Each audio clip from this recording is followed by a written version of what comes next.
പിടിക്കുന്നവരുണ്ടെങ്കിലേ ഒന്ന് ചോദിക്കണം. പിടിക്കുന്നവരെ നമുക്ക് എതിർപ്പൊന്നുമില്ല. നിങ്ങൾ വെക്കുമ്പോൾ നമുക്ക് ഇതുപോലെ സൗകര്യം ചെയ്തു തന്നാൽ മതി. അൽഹംദുലില്ലാ, നമുക്കൊരു സൗഹൃദമായിട്ട് പോകണല്ലോ, വിഷയങ്ങൾ നടക്കണല്ലോ. ഇതിലൊരു 10 വോട്ട് ആരൊക്കെ ജയിക്കണ വിഷയമൊന്നും പതിയിലില്ല. മാറും മറ്റേ ഏതെങ്കിലും നേട്ടങ്ങളോ അതില്ല.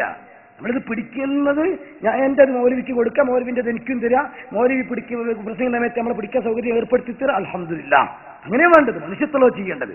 പക്ഷെ ശ്രദ്ധിക്കണം, വെറും പിടിക്കൽ മാത്രം, അതിന്റെ സ്വിച്ച് മാത്രം ശ്രദ്ധിക്കരുത്, പ്രസംഗം കൂടെ ശ്രദ്ധിക്കുക. എങ്കിലേ കാരണം പിടിച്ചോണ്ട് ക്ലിയർ കുറഞ്ഞിട്ടുണ്ടെങ്കിൽ മൗലവിക്ക് വിശദീകരിച്ച് കൊടുക്കണമെങ്കിൽ നിങ്ങൾക്ക് അറിയേണ്ടി വരും. അതിനുവേണ്ടി നിങ്ങൾ കേട്ടോ. പേരോടുസ്താദിനെ വിമർശിക്കാൻ വേണ്ടി മാത്രം കേസറ്റ് കേട്ടാൽ ഇന്ന് സുന്നത്തമായത്ത സജീവ പ്രവർത്തകനാണ്. അള്ളാഹു നമ്മളെ പിടിക്കുന്നവർക്കൊക്കെ ഹിദായത്ത് കൊടുക്കുമാറാകട്ടെ.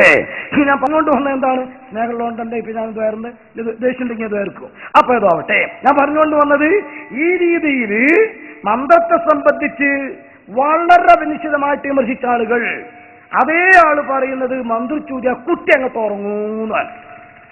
അത് അയാളങ്ങനെ തിയറി പറഞ്ഞു എന്നല്ലാതെ പ്രാവർത്തികാക്കാൻ വേണ്ടിയിട്ട് പറഞ്ഞതൊന്നും അല്ല. അത് പ്രാവർത്തികാക്കാൻ വേണ്ടി പറഞ്ഞതൊന്നും അല്ല.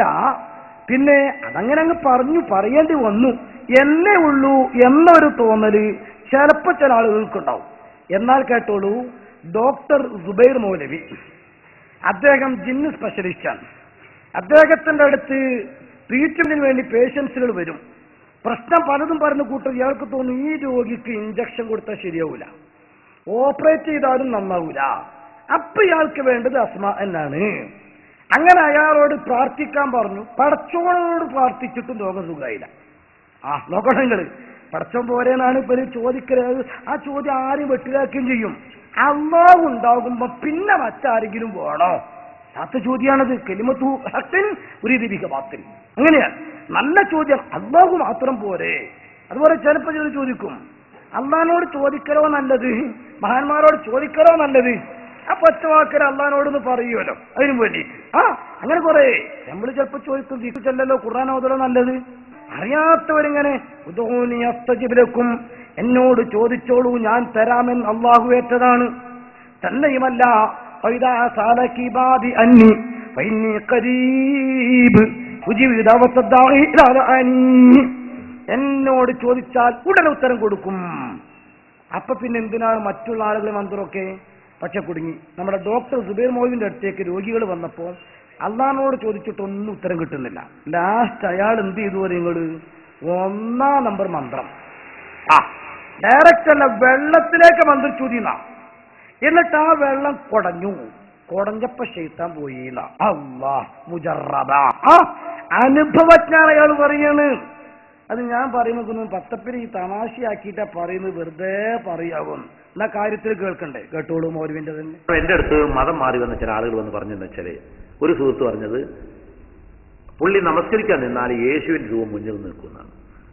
യേശുവിന്റെ രൂപം മുന്നിൽ നിൽക്കും, എത്ര കാണിച്ചാലും അത് പോവില്ല.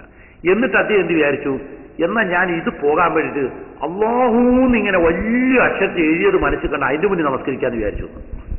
എന്നാലും ഇതങ്ങൾ പോയിക്കൊള്ളും, അപ്പോൾ ഇത് പോവില്ല. അങ്ങനെ ഇയാൾ എൻ്റെ അടുത്ത് വന്നപ്പോൾ ഞാൻ പറഞ്ഞു, നിങ്ങൾ പ്രാർത്ഥിച്ചാൽ മതി. അങ്ങനെ ഞാൻ മടക്കി വെച്ചു.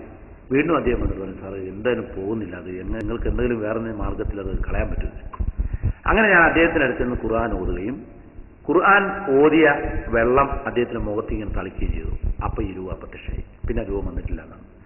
ഈ എന്ന മൗലവിമാരൊക്കെ അവര് മന്ത്രിച്ചൂതിയിട്ട് പിശാച്ച് പോയിട്ടുണ്ടെങ്കിൽ നമ്മളെ ഉള്ളാട്ടങ്ങൾ പാപ്പാനൊക്കെ കാറ്റ് തട്ടുമ്പോഴത്തിന് ഓടൂല ചെയ്താൻ. ആലോചിക്കോങ്ങൾ അല്ലേ? അല്ല, ആലോചിക്കോങ്ങള്. ഇവർ ഈ മൗലവിമാരെ കണ്ടാൽ തന്നെ പിശാച്ച് ഇങ്ങോട്ട് കയറിക്കൂടാൻ നോക്കുന്നില്ല, അല്ലാതെ ഓടുമോ?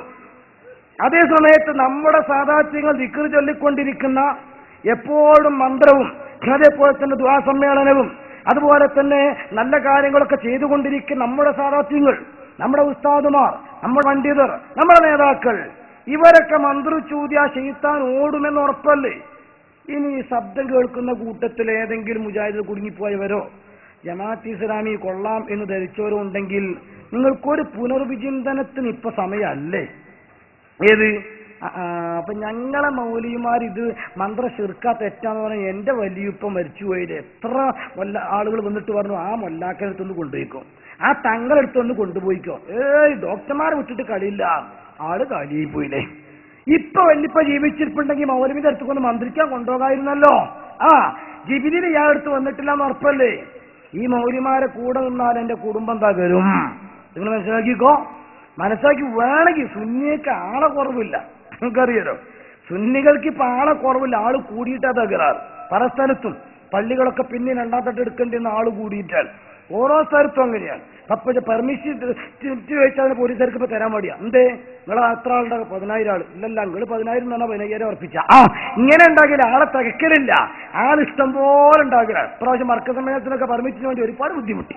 കാരണം റോഡ് ബ്ലോക്ക് ആവുന്നതാണ്. അപ്പൊ ആള് കുറവ് ഞങ്ങൾക്കില്ല. അൽഹംദുലില്ലാഹി അലാ കുല്ലി ഹാൽ. അമ്മാ ബിനിഅമത്തി റബ്ബിക ഫഹദ്ദിസ്. ആ നിൽക്ക പറയുകയാണ്, അള്ളാഹു ഉള്ളതിൽ ബറക്കത്ത് നൽകുമാറാകട്ടെ.